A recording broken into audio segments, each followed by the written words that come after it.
भाग 29। कल के भाग के अंतर्गत डॉक्टर बाबा साहब भीमराव अम्बेडकर के द्वारा किस प्रकार से रेलवे कर्मचारियों के लिए सम्मेलन किया गया, उसमें क्या क्या उन्होंने उनकी मांग की, उनका समाधान कैसे, इस पर चर्चा की थी।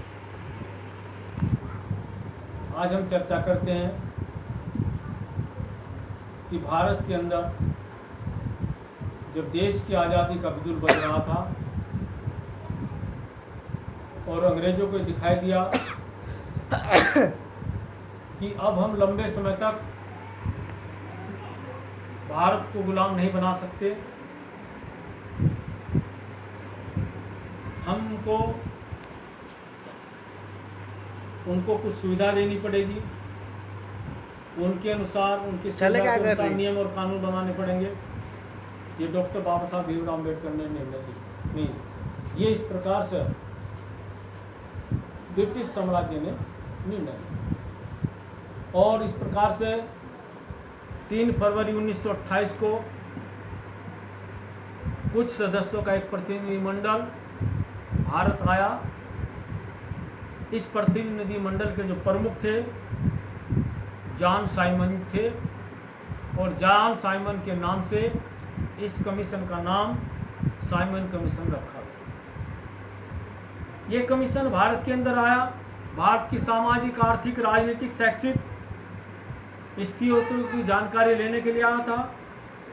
लेकिन खेद का विषय ये था कि इस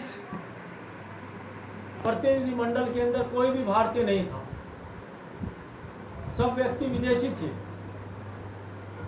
जब भारतीयों की दशा के बारे में विचार करना है, भारतीयों के सुख दुख की चर्चा करना है, भारत के लोगों की आर्थिक स्थिति पर विचार करना है, सामाजिक स्थिति पर विचार करना है, शैक्षिक स्थिति पर विचार करना है, धार्मिक स्थिति पर विचार करना है, यानी जब भारत के लोगों के बारे में विचार करना है तो इस कमीशन में भारतीय लोग होने चाहिए थे।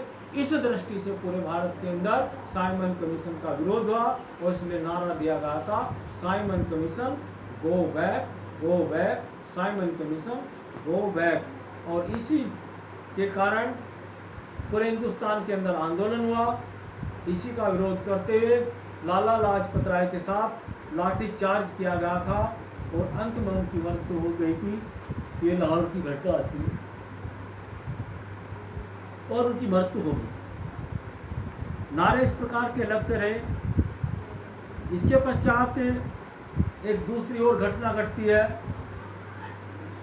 26 जनवरी 1929 में रावी नदी के तट पर लाखों की संख्या में कांग्रेस का एक सम्मेलन, अधिवेशन हुआ। उसमें अपना ध्वज फहराया गया, तिरंगा, पूर्ण स्वराज्य की मांग की गई